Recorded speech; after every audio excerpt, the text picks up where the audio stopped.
Hey, it's the Chief Bonding with Board Games. We've got Tank Duel, Enemy in the Crosshairs from GMT Games. Designer Mike Berticelli. Think World of Tanks, the online first-person shooter-ish, but you're in a tank, not a person. Converted into a board game that can handle 8.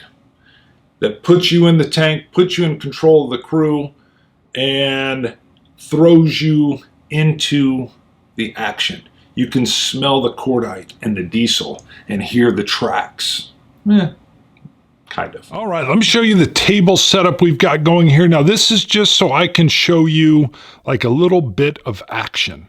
So we've got a Mark IV tank here, and we've got a T-34 76 here. They're going to be doing battle with each other. I'm going to walk you through how that goes. Up above, we have our battle card deck. They'll call it the BC deck. And just to the, so discard pile, the draw pile, the damage deck. So if you actually do damage to a tank, you'll be checking there. These are cards that show whether a tank is broken or on fire.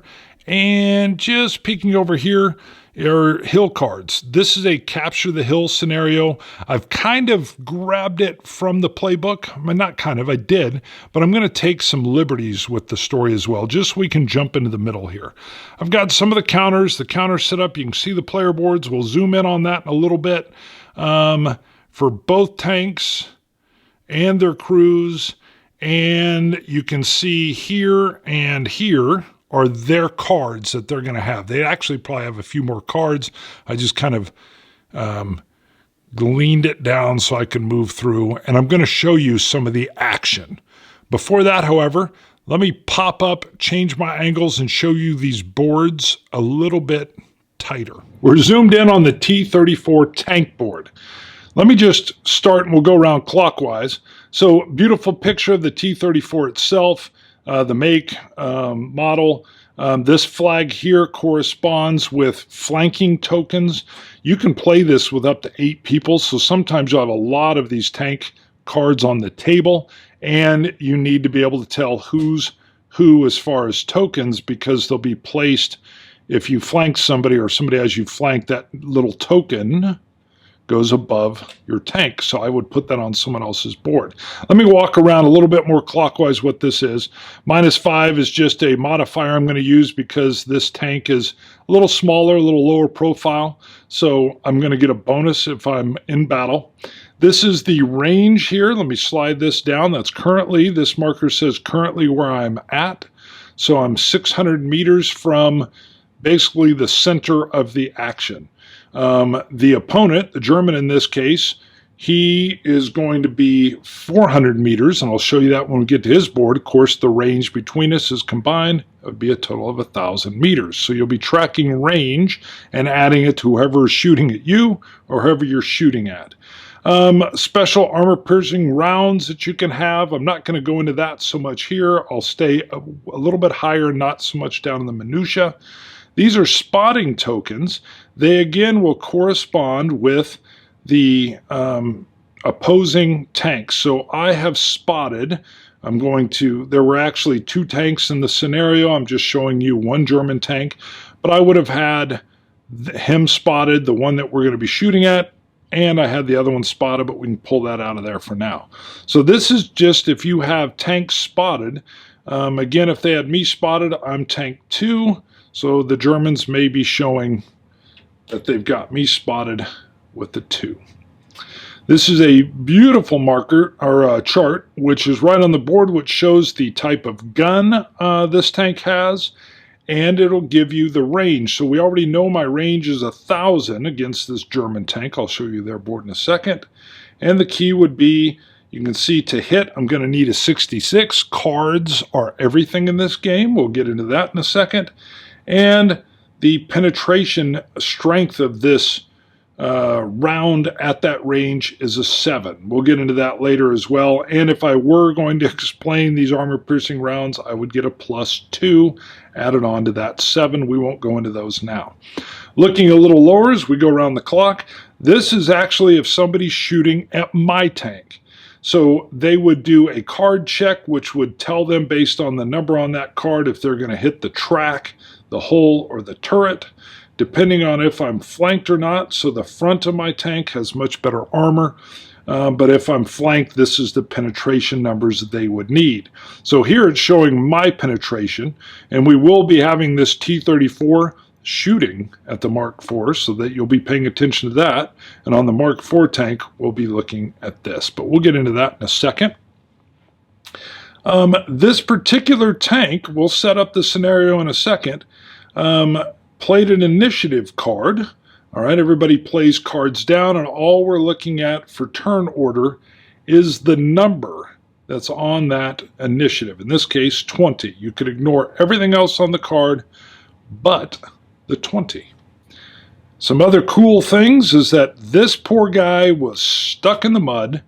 You can see that up here. This tells you a terrain issue. In this case, he was stuck in the mud.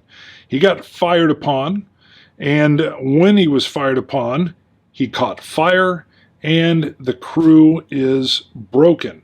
Part of that means that when he started this round and drew cards up to the number he's allotted, he actually had to -2 from his hand size, and these cards are in place to show that. Now, part of the scenario I'm going to show you, we're going to be working on removing those. Moving up the track, and our last little portion is a very nice thing that's going to track, in some cases, you'll track victory points on here, if you have any. Currently has none.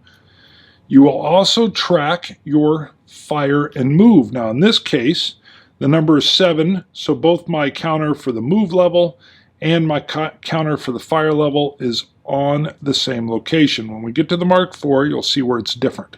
The big thing on this is the cards, which do everything. Think Title Bout, or even Gunslinger, going way back in the old days of Avalon Hill. The cards, as you flip and use them, will do multiple things. Let me switch over and show you the Mark IV. All right, you're looking at the Mark IV. It's got your model number. You can see as well it'll get a -5 when it's being shot at. In order to hit it, it's got a little bit smaller profile. Some of the big boys will not have as good a modifiers, and some smaller tanks may have better. You can see it's a 1. Basically, its counter, if you were using it, would be this one that would go around on different tank boards to show if you'd flanked another tank. We'll come back to some of this in an area. I'll wander around. You can see it's at 400. You can see they have some special armor-piercing rounds as well. You can see they have spotted the T-34, so they've seen each other. You'll get spotted if you move. You'll get spotted if you shoot. Their 75mm gun, so you can see the range here. If they were shooting at the T-34 is 1,000 meters, and they would have a 72 with a penetration of 9, and they would get a +2 if they were using their special armor-piercing round. This chart down here is what the chart, well, the T-34 is going to be shooting at this Mark IV. So if it hits, we'll be checking this area to see what part of the tank it hits and then what armor penetration level it will be. Obviously, with the range that we were looking at, the T-34 has a 7, so you can see we're well within an effective hit range, but there's some caveats that I'll be showing you with these cards. Moving around, you can see again, I'm going to pick up from a portion of the playbook. Again, I'm not going to be totally true to the story that was going on in the playbook. I'm taking some liberties. But the commander is wounded in this case, so is his loader. Everybody else is okay. This tank is in the woods. All right, this is showing literally that it's in the woods, and it's going to get a +10 cover. That's all we're looking at on this card, and it's also on top of the hill. So you can see the terrain in this case is going to give them an additional +5 cover for a total of 15 with woods and hill. And it's going to get a -1 to its penetration. That round is having to come up, maybe glances off a little easier when it's being fired at. And they're going to get a +1 when they're shooting. But again, I've already told you, this little T-34, this beast of a T-34 that's stuck in the mud is taking a shot at this Mark IV that's up on the hill, pointed just out of the woods has a superior advantage to him, and we'll see what's going to happen. All right, let me set the stage a little bit. T-34, we're in the midst of the action, and the T-34 had been moving and ended up getting mired in some mud. It was fired upon, it was struck, and its driver was killed. The other thing that happened, let me just get rid of this, it's their turn, is they caught fire, which limited their hand size at the beginning of this turn when they drew, and their crew is broken. They're in basically kind of a panicked state. Because of that, -1 from both of these cards meant their starting hand of cards was reduced. They are in the mud, as you can see. That's actually going to hurt them a little bit when they're trying to hit somebody else. Not sure why that would be. You're in the mud. Maybe you just can't maneuver as well, or it's rough. But they've got a -10 to hit. First thing they're going to do, though, is try to put out this fire. Now, they could bail out of their tank if they wished. There are some victory points. If they actually were to just bail out, the tank itself would be worth 3 victory points to the tank that put the hit on it. And that would save the crew, potentially save the crew, and it would keep your opponent from getting 5 victory points if they kill the commander, and 2 victory points for every crew member they take out. But these are some very tough Russian tankers. They do not want to give up their tank. They're going to attempt to put the fire out. So in order to put the fire out, the T-34 player has to draw a battle card, a BC card. What they're looking for in this particular draw of the card is only one thing, and that is the fire extinguisher that's right here. Now, you could have had a fire button as well. I call these buttons. They look like buttons. And I'll show you a little picture that shows all the buttons. It'll probably be an upper corner right here. If they'd gotten a fire when they drew this card, the fire on this T-34 tank would have gone out of control, and the crew would have had to attempt an emergency escape. In this case, they got the fire extinguisher. That's all we're looking at on this card. Nothing else. The fire has been successfully put out. I will discard this card. I will grab the fire card that's on the tank. We will return that to its deck right over here. So the tank now has to deal with the fact that their morale is broken. If they'd had enough cards that had this symbol, 4 exactly, but you can see they don't, they could have turned all 4 of those cards in, shown their opponents, and they could get rid of this broken marker or broken card. All right, we've got to do a morale check with the crew. So this commander is mid-level. He's not green, he's not elite. So we're going to pull a damage card from right here, and I'll show you what we're going to check. All right, so like the other cards, the BCs, the battle cards, there's a lot of text here that has to do critical hits or the hull or the turret of getting hit by a round, but that's not what we're checking here. We're checking this area, this line. And what we need is a check mark for the middle level. So not green, although you can see from this level, no matter what the level morale of this crew or the experience level of this crew, they were going to pass their morale check. This has to do if the commander was dead, they would have failed that morale check. He's not, whether or not they were mobile or immobilized or not, and whether or not they were on fire and they put the fire out. But even in that case, they would have passed the morale check. Sorry, these cards, by the way, are really nice. They've got a glossy finish, not a linen finish, but you can see that glare sometimes. So all we were looking for here was this middle level. They have rallied.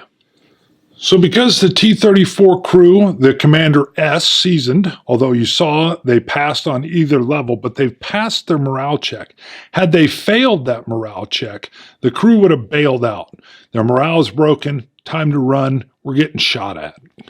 So now the tank can go in and take tank actions. They've cleared the fire, they've rallied, and now they're getting ready to do a couple things. So they could come in and say, you know what, let's get out of this mud. The commander could say, hey, assistant driver, move over, take over the driver's spot. Let's get out of here. Right now they can't move simply because the driver's been killed. Now there's some things they would have to do if they decided to do that, but that's not what we're going to do. He sees this German Mark IV up on the hill, and he says, you know what, we may not be able to move, but by God, we're going to take a shot. So we're going to grab his cards, and he's going to use his Fire 2. So the Fire 2 means, if we were to look down here, if I can get my hand out of there and it'll focus, there we go, you can see our fire marker is actually at 7. Well, Fire 2 would mean we could fire even if our marker was at the 2. So we're good to use the Fire 2 card. We're also going to use that leadership card. We're not going to use this card at this point in time, so let me put it back down. We are going to use this leadership card for a bonus. It's add plus 20 to a hit when played with a fire card. It's exactly what we're going to do. So we're going to now look at our range over here, down here on this chart. It's 1,000. We've added together our current range, which is 600, the range of the German, which is 400. That gives us 1,000. I'll take a picture of this over here so you can see exactly what I'm talking about. And you can see his base hit for 1,000 would be 66, but we get to add to it. You will see I've got a plus 5 over here on the fire card, so I get to add that, and I get to add that plus 20. So that brings the number to 91. When I draw a battle card here in a little bit, I'm going to need to get 91 or less. Now, there is a chance because of the Germans, had they had a tactics card, it would allow them to block my leadership card. They don't, so we're going to leave the number of 91 in place for now. So now let's look at our negative modifiers. So the T-34 is sitting in the mud, which you can see, sitting in the mud. That gives it a minus 10. So we've taken minus 10 off. The Mark IV is in the woods and on a hill. That will minus 15 off. And then if you remember, we've got this minus 5. I don't know if we can see it with my finger over here. If not, I'll take a picture. But the Mark V is a little bit smaller vehicle. All right, it's not this giant Ferdinand. So we get another minus 5 comes off of the total. This has brought our final to hit number to 61. So I'm going to reach in and pull one of the battle cards, and I've got to get 61 or less. So the number of the card is 55. Now you can see the 55 up here as well, so they've got the number in two corners, but all we were looking for on this card was at 55. It's less than 61. We've hit the Mark IV. So now we've got to see the location that the round struck. We're going to draw another battle card, but this time we're looking at something even more minute. So we've drawn 36, but let me rotate it, see if I can keep her in focus, because you will see how the 6 or the secondary number here is actually a little bit brighter. You can see how that's a little subdued, and I think you can see there's like a crosshair. That's the number we're looking for, simply that 6. And you say, well, what in the heck does that correspond to? I don't think you can see it quite as much as I would like, so I'll throw a photo, let's just say over here. And from the photo, you can see that a 6 means it struck the turret. Now looking at that, we're facing the tank, so it's not a flank shot. And you can see that we need a penetration number of 6. All right, so how do we do that? Well, again, we're going to look at our chart over here, insert yet another photo. Let's do it right over here, maybe. You can see at 1,000 meters, the default number for penetration is 7. But we're not done yet, because there's also a card that gets drawn and can subtract or add to that penetration level. So as it stands now, we've penetrated because our number is 7 and we only needed 6. But let's take a look and see what this card's going to do. So now all we are looking at on this card is this. The pen mod, the penetration modification number, is red. Some of them have a black box around them, which is a negative. In this case, it's a +4. So we're at a total of 11, but don't forget we were shooting up at that Mark IV that's on a hill, and right on that hill card, it'll tell you that because of that angle, that height advantage, I have to -1 for my penetration level. Bringing me to a 10, but that's still a penetrating hit. So now we know that the shot has been fired, all right? That I was already spotted by the opposing tank, so that happened. We had to see if it hit. It hit. Where did it hit? It hit on the turret. Did it penetrate? We've checked that. Yes, it's penetrated. Now we've got to go draw another damage card and see what happens. So we've drawn our damage card. Now before you go down and check the turret area, which is where we know the hit took place, you've got to first see if there was a critical hit. Now critical hits are pretty rare, and you're going to see it's red here in this oval to tell you, hey, it could be a critical hit, and it has the number 9. Well, you're like, what does that correspond to? Well, when it corresponds, what you're looking for is that last card we drew for penetration, that exact same card. In this case, it had this crosshair with a 9, and that's what it's referring to. So this 9, if it matches, which most of the time it doesn't, so I have another card here, you would have seen if we would have drawn this one, not only would it have been no more bonus to the penetration, but if this would have, let's say it had the same penetration level, we would add a 5. It would have been a non-critical hit. It's simply that number, or in this case, this number, and we would have resolved everything under the turret. But in this case, let's get rid of this card. It is a critical hit.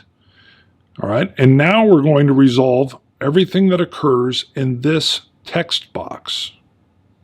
So with this critical hit, again, we hit the turret. You can see if we'd hit the hull or the track, it would have been a catastrophic hit and the tank would have exploded. But we struck the turret. So the gun has been hit. I'm actually going to move the gun down. We'll check that. The gunner has been wounded. The loader's been wounded. We're going to have to check for an explosion and for a fire. So how are we going to do that? The gun was struck and must be reduced by 3. 1, 2, 3. And that's why it was at 5 earlier. I forgot to move it back. I keep bumping my board. The gunner was wounded, so we flip that, and we can show the gunner's wounded. And now we've got to also deal with the loader who was wounded, but he was already wounded from a prior strike. So he is now killed in action. All right, by killing a crew member, we can go look at the board, and it says other crew count as 2 victory points to whoever caused the damage. So we'll come over, we'll grab a victory point counter, and we place it on that T-34, showing he picked up 2 victory points. Now there's a cool element with that damage card. If you ever have something in all caps, it happened.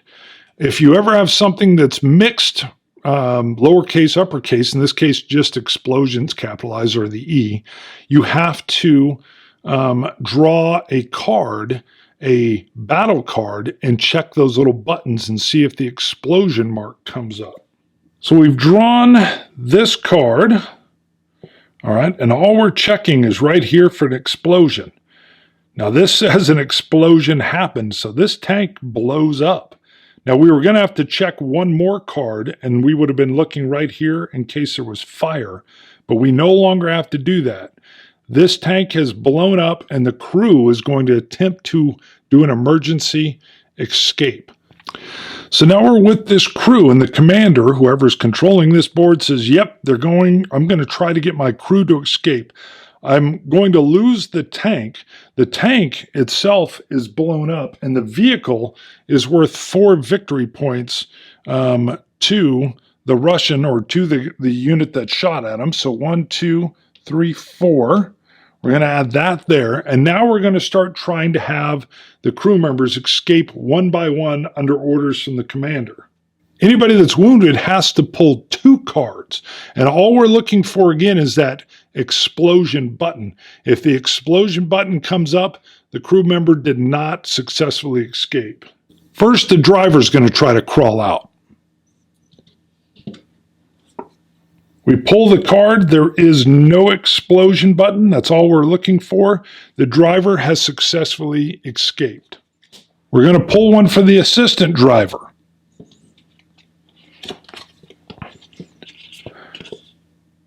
The card comes out. There is no explosion. The assistant driver has successfully escaped. The gunner is wounded, so I have to pull 2 battle cards. I have to pull 2. So you can pull them one at a time. I like to just pull them 2 of them, because even if the first one I pull has an explosion marker on it, you still got to pull another card. So I'll just do 2 pulls now. We flip the cards, get her to focus. We've got no explosion marker. And yes, an explosion marker. All right, so the gunner has been killed. He did not get out of the tank. We have to remove him, killed in action. We go look at the board, and the gunner is a specialized individual with his gunnery skill, and he's going to give that Russian tank 4 victory points. We've gone and exceeded, so now we need the plus 10, and we're at 10 victory points. We've got to do the same procedure from the commander, who's also wounded. We've got to pull 2 cards, but what we're looking for... All right, we have no explosion here. Oh boy, there's an explosion here. You can see the fire as well, but all we're looking for is the explosion marker. There is one. The commander was also killed. The commander gives the Russian 5 more victory points.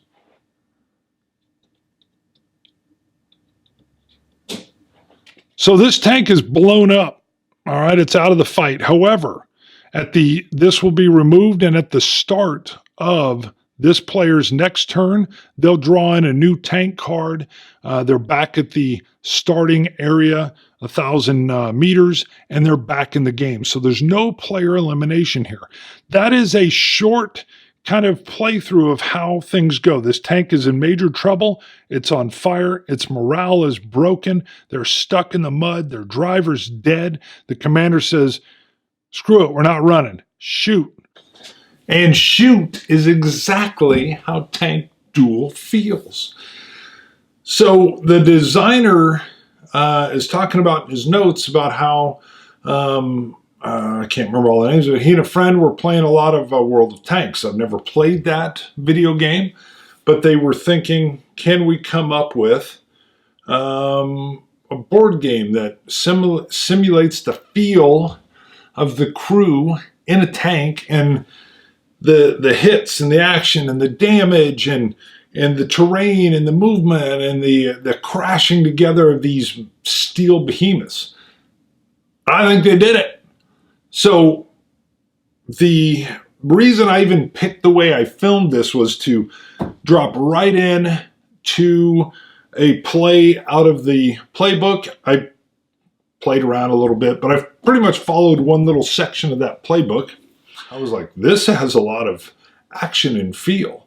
And then the modular way you can put tanks in, the fact that you can use 8 folks if you want, or do whatever you need to do, the ability to add more tanks to the game, which I definitely see coming in the future of this. It's just me making a prediction. I believe they've got the feel, the designer has the feel of being in the tank perfectly. So let's talk about a few things. That's jumping right back from the action. Production value. GMT does a great job. You know exactly what GMT is going to bring you in terms of quality of materials. That's all here. I want to make one interesting caveat though, and it can't be a knock because these boards are double-sided, thick, and nice. But here's what I almost think might have worked better. And it's weird because it's less quality, not more. Maybe not less quality. If, instead of a board, which as you guys even saw in my playthrough, it tends to slide around a little bit. And even when I was doing, I debated for the playthrough, do I bring out one of my, I didn't use them even when I played just solo, and I've only played this solo. I haven't played with a big group of people or even another person. I thought I have those little mats, the big player mats, and I was thinking, would they move around less if I had those polyurethane mats there? One of mine has kind of a glossy finish, and I don't think it would have mattered at all. And on my granite table here, it won't move as much. But on the wood table, boy, that thing was just cruising around. So I like these quality. Looking at these boards, this is exactly what I would want. And the art's great. The layout is very good. But it crossed my mind that maybe a high quality, I don't know what they're called, but it's like a paper sheet. It would sit flatter, and I don't think it would rotate around as much. But who knows? Maybe it would. Maybe they tested that. The only other thing I thought about that too was having a card, a little thin, almost like a player aid card instead of a board. I wonder if some of the Euro games I play, they'll use a almost like a player mat material, and you'll be placing cards along the bottom so that it's not taking up the full board. Again, it doesn't matter here. It doesn't really get in the way, but you have stuff here, and if I had a tank on fire or their turns down and something happens, I've got to move the card off to remind myself of what the scoring is, if the tank's taken out, if a member of the crew is killed. And so I felt like the cards kind of hid stuff, whereas maybe they could have been tucked along the bottom edge. Of course, you can place stuff off the edge or whatever. But that's funny because this is a higher quality board, and I'm actually talking about a less quality player aid type material. So I'm not really knocking the material. I'm just wondering if, I kept wondering if a player aid type card would have worked better than this chipboard, which is higher quality. That being said, everything's right in front of you. I love the way your range is worked out, the way you're spotting. The difficult way of how are you going to figure out flanking? You might have 8 people playing and there's tanks all over the place and you're in the theater of the mind. And I'll talk more about that in a second. How do you end up showing who's got who flanked? You know, we don't have the miniatures out on the board. How are we showing this? The use of the tokens. I know I didn't really go in and show a lot of that because there wasn't flanking in my little playthrough. But the idea that your tank has a flag and a number and that color and that Roman numeral, you then place in front of any other tanks in the game, and that shows that you have them flanked. The spotted and then, acquired, where you're just focusing on one tank, excluding all others, and that gives you a +10. I didn't go into that either, but I loved how the action worked. I'm going to go to the theater of the mind in a second, but before I do, let me also talk about the rules are awesome and thin, but it's cool. The rule book, when you get it, says, don't read the rule book yet. Start with the player aid. Lay the pieces out, set it up. It even pre-programs the card deck, and then start doing the playthrough. And the playthrough is great. So the first turn, it's very detailed, showing you the cards and what they look like. And then the second part of the playthrough thins it down and speeds it up. And I was doing it, but they're already telling you, draw the card and see if you can figure out what it's, what are you looking at here? What are you looking at there? Again, I'm going to come back to Theater of the Mind. The cards are the next phase here. If you've played Gunslinger, Title Bout, many other games, where the cards do multiple things and you're looking at multiple different places of the card depending on what you're doing. Sometimes that's a little bit of a barrier to entry because it's weird when you're flipping the card and you're like, what am I looking for now? Oh yeah, I'm looking just for the hit number, that's there. Oh, I'm looking for penetration number, that's here. Oh wait, do I flip another card for the critical hit? No, I look at the same card for the penetration, which should be face up or in your hand, and now I'm looking at the second number, which is the highlighted yellow number with the crosshair above it, and then that's my critical number or not. Oh, there's no critical number, now I go to the area of the tank I hit. But there you go, you got it. So when you get that down, that system down, it's funny how your brain just goes, oh, I'm looking for this. Oh, I'm looking for this. And looking at this, and the damage card, and no critical hit.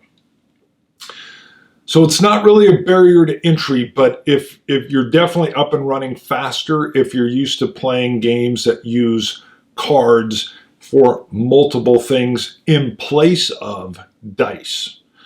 No dice, the cards do everything multiple places on a card. Graphically, GMT or whoever designed that pulled that off very well, because if the graphic design in there isn't functional and pulling you around in the way you need it to pull around, it can get confusing, you can get lost. They did a great job on that. So I love the playbook, I love the way they get you into the rules, I actually love the art and the layout, and the gameplay is good. So theater of the mind. This is huge for me. Some folks don't like it, but you'll know if it's there or not. This is abstracted to the point where, and I'm going to tell you, it leans toward game again, less than simulation. I like that. But it's so interesting that when let's use the example, when the Mark IV takes the hill and they're owning that hill, and you've got the T-34 stuck in the mud and the driver's dead, and there's options. What am I going to do? Do I get this driver out, discard a card, switch them around, and then get mobile again? Or do I take the shot? And then you're seeing what the resolution is of your decision. So once you've made the decision, now you're off and running, and it's the cards flipping and showing you the consequences or the outcome of your command, thought, decision process. And that is the theater of the mind, because you end up, everybody's kind of watching, and that flipping of the card, it's very similar to that roll of the dice where you need whatever number and you're rolling and then you got it. And it brings that excitement. That's what dice gives me when you've got it in there. That burst of, whoa, it's a hit, or there's no way I'm going to hit unless I get, snake eyes. Got it. Here it's that flip of the card, and then, whoa, okay, I got a hit. Where did I hit? I hit you right in the turret. Is it going to, I got the penetration. Boom. Oh, it's a minus on there. I missed penetration. It ricocheted, so that part definitely brings this game to life. That's really the part that grabs me of this game. And that is why I chose to use the playthrough example, because it was packed with action and decisions and narrative story. Boom.